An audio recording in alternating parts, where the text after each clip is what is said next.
Everyone, welcome back to Ankita vlogs. ఈ video వచ్చేసి travel vlog. మేమైతే హైదరాబాద్ టు మురుదేశ్వర్ అయితే ట్రావెల్ చేసాము. మురుదేశ్వర్ టు గోకర్ణ వెళ్ళాము. మనకు హైదరాబాద్ నుంచి మురుదేశ్వర్ 695 కిలోమీటర్స్ అయితే ఉంటుంది. మా స్టార్టింగ్ పాయింట్ వచ్చేసి శంషాబాద్ నుంచి డైరెక్ట్ మురుదేశ్వర్ బస్ అయితే బుక్ చేసుకున్నాం రెడ్ బస్లో. మనకు దీని ప్రైజెస్ అవన్నీ నేనైతే లాస్ట్లో ఎక్స్ప్లెయిన్ చేస్తాను. ఫస్ట్ మన బస్ అయితే 7:30కి అలా స్టార్ట్ అయ్యింది. 8:30కి అలా మనకు ఫుడ్ కోర్ట్లో అయితే ఆపింది బస్ అయితే. మనం అక్కడ డిన్నర్ కంప్లీట్ చేసేసుకుని ఇంకా డైరెక్ట్ బస్ అయితే మళ్ళీ స్టార్ట్ అయిపోయింది.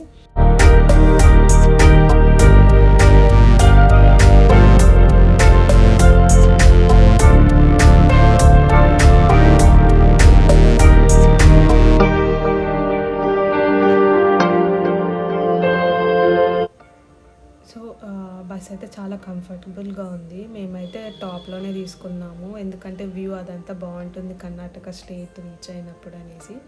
అండ్ మనకు బ్యాక్ సైడ్ పెట్టుకోవడానికి ర్యాక్స్ కూడా ఇచ్చారు అండ్ ఛార్జర్ పోర్ట్స్ కూడా ఇచ్చారు, బట్ అవి అసలు వర్క్ చేయలేదు. అదొకటే డిసప్పాయింట్మెంట్. అండ్ మార్నింగ్ 3:30కి అలా హుబ్లీ రీచ్ అయింది. హుబ్లీ నుంచి ఇంకా గోకర్ణ మురుదేశ్వర్. మన బస్ వచ్చేసి మ్యాంగ్లూర్ బస్, లాస్ట్ మ్యాంగ్లూర్ అయితే ఉంటుంది. ఎర్లీ మార్నింగే చాలా నేచర్ అదంతా చాలా బాగుంది. ఫస్ట్ మనము మన తెలుగు స్టేట్స్ నుంచి మురుదేశ్వర్ ఎలా రీచ్ అవ్వాలో చెప్తాను. ఫస్ట్ మనకు హైదరాబాద్ నుంచి అయితే హుబ్లీ రైల్వే ఉంటుంది. హుబ్లీలో దిగేసి మ్యాంగ్లూర్ ఆర్ ఉడిపి బస్సెస్ అయితే ఉంటాయి. అక్కడ మన మెయిన్ రోడ్ దగ్గర అయితే దిగుతుంది. మనమైతే ఇంకా రీచ్ అయిపోయాము. మెయిన్ ఎంట్రన్స్ ఉంటుంది, అక్కడ నుంచి టెంపుల్ 2 కిలోమీటర్స్ అయితే ఉంటుంది. ఆటో అయితే తీసుకుని వెళ్తాము. అక్కడ బస్సెస్ అయితే లేవు, లోపలికి వెళ్ళడానికి టైంకి ఉండవు. సో మనం అందుకే ఆటో తీసుకుని వెళ్ళిపోయాము. ఫస్ట్ మేమైతే రూమ్కి వెళ్ళి ఫ్రెష్ అప్ అయి టెంపుల్కి వెళ్ళాము ఫస్ట్. ఎందుకంటే ఆల్మోస్ట్ అప్పటికే మాకు 9:30 అలా అయింది మమ్మల్ని డ్రాప్ చేసేవారికి బస్సు. అందుకే ఫస్ట్ వెళ్ళిపోయి ఫ్రెష్ అప్ అయిపోయి టెంపుల్కి అయితే వెళ్ళాం. టెంపుల్ 1 వరకు ఓపెన్ ఉంటుంది, ఆఫ్టర్నూన్ 1కి క్లోజ్ అయిపోతుంది.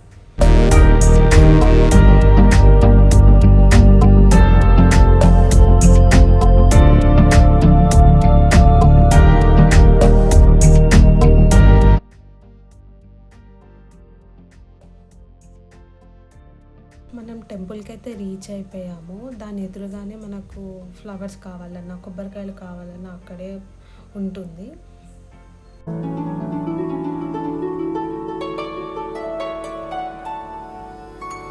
ఈ టెంపుల్ మెయిన్ ఇంపార్టెన్స్ వచ్చేసి, ఈ టెంపుల్కి ప్రధానమైంది ఈ ఎత్తైన రాజగోపురం.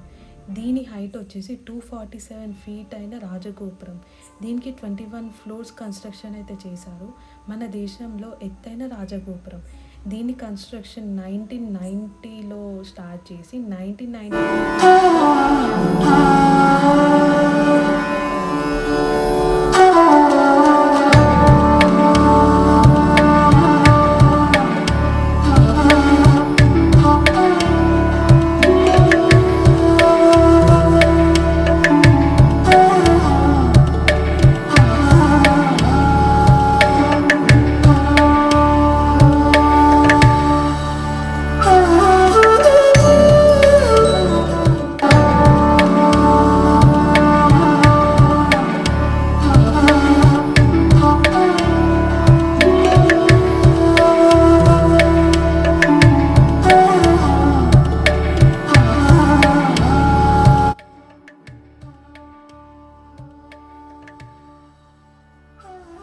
టెంపుల్ ఎంట్రన్స్కి మనకేం టికెట్ ఉండదు, డైరెక్ట్ వెళ్ళిపోవడమే. మాకైతే దర్శనం ఒక 10 మినిట్స్లో అయిపోయింది. వర్కింగ్ డేస్లో వస్తే తొందరగా అవుతుంది, వీకెండ్స్లో అయితే కొంచెం 1 అవర్ అలా అయితే టైం పడుతుంది. అండ్ ఫోన్స్ కూడా అలౌ చేస్తున్నారు లోపలికి, ఎట్లాంటి ప్రాబ్లం లేదు. మన ఫొటోస్ కూడా తీసుకోవచ్చు లోపలికి వెళ్ళి.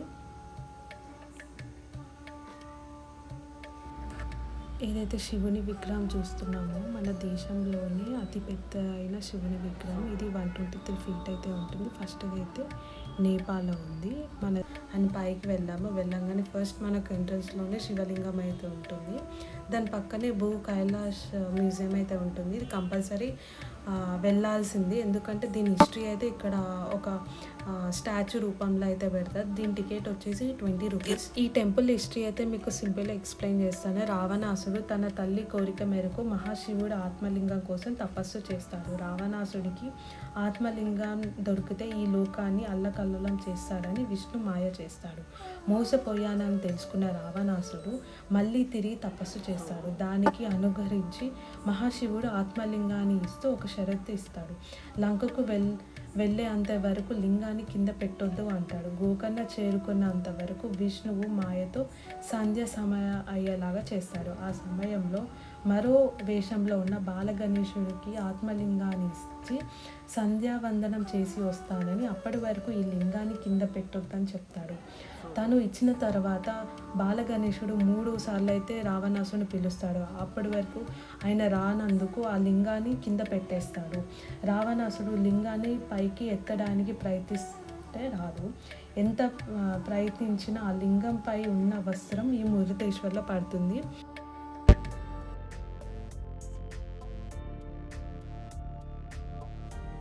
నెక్స్ట్ మేము దర్శనం అయిపోగానే లంచ్కి అయితే వెళ్ళిపోయాము. బీచ్ పక్కనే ఉంటుంది రెస్టారెంట్. మీల్స్ అయితే ప్రొవైడ్ చేస్తారు. 1 తర్వాత అయితే మనకు ఫాస్ట్ ఫుడ్ అయితే ప్రొవైడ్ చేస్తారంట అక్కడ. అండ్ నెక్స్ట్ మేమైతే రూమ్కి వెళ్ళిపోయాము. ఇదైతే మేము ఏసీ రూమ్ బుక్ చేసుకున్నాము. ఇది వచ్చేసి 1200 ఫర్ 24 hours. బీచ్ ఎదురుగానే ఉంటుంది. చాలా బాగుంటుంది. దాని వేవ్ సౌండ్స్ అదంతా. అండ్ వెదర్ కూడా నార్మల్గా ఉంది. మరి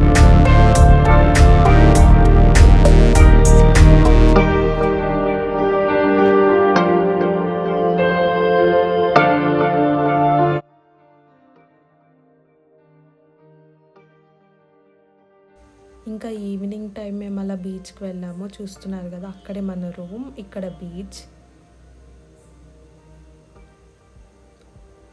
అండ్ ఎంత బాగుందంటే ఈవినింగ్ టైంలో. ఇది అరేబియన్ సీ.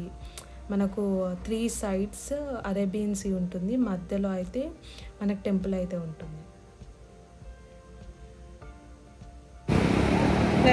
ఆడిన ఆగిపోయినాయి.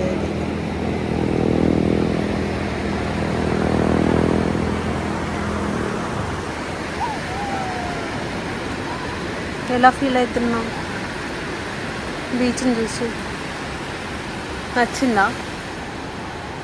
ఇంట్రోవర్ట్స్ ఇంతే, మారరు. మాట్లాడితే ముత్యాలు ఏమైనా రాదుగా.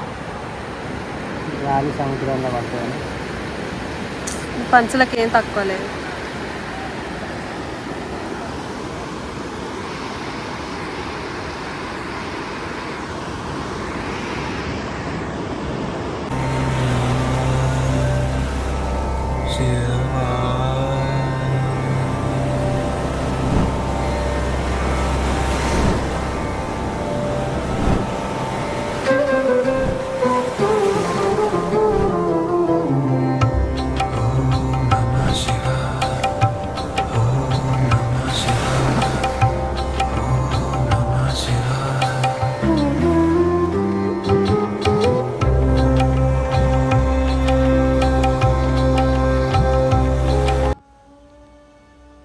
మేమైతే మళ్ళీ ఈవినింగ్ టైం ఒకసారి దర్శనానికి వెళ్తున్నాము. ఈవినింగ్ టైం కదా, కార్తీక మాసం, చాలా బాగుంటుంది, పాజిటివ్ వైబ్ ఉంటుందని చెప్పి మళ్ళీ వెళ్ళాం. చాలా అంటే చాలా బాగున్నాయి లైట్స్, అదంతా.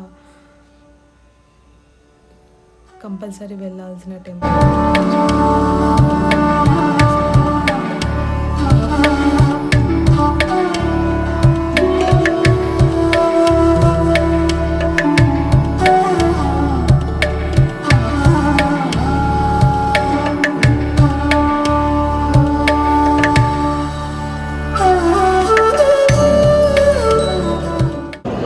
So,